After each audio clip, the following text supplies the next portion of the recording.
Then there's another layer. Grace is evident.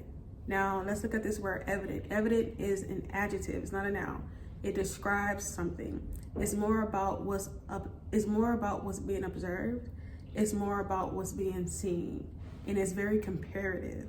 Now, when we look at before the commands came into picture, the days of Noah, Cain and Abel, Tamar, Lot, Abraham, they were called righteous.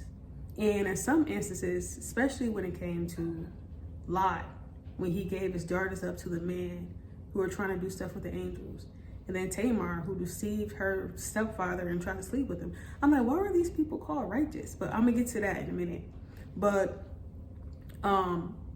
righteous is about appearance. It's about what's being observed. It's literally about appearing right or appearing wrong. And you would hear this phrase in the Old Testament a lot.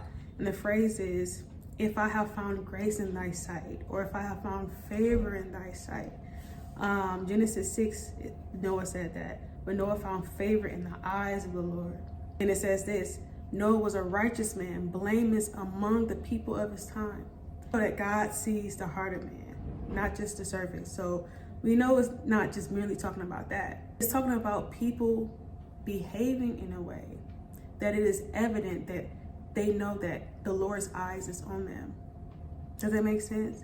People behave in a way as if they know they're being observed, right? The law of presence or the law of surveillance, it just compels and enforces someone to put on a performance at the bare minimum. Favor is about a preference, but it's also like comparative. Like the days of Noah, right? It says that he was upright among these people, right? In verse 9, Noah was a righteous man, blameless among the people of his time. And then even with Cain and Abel, right? God preferred, he had a preference of Abel's offering. And he did right, right? So it's a preference, it's a appearance, it's an observation.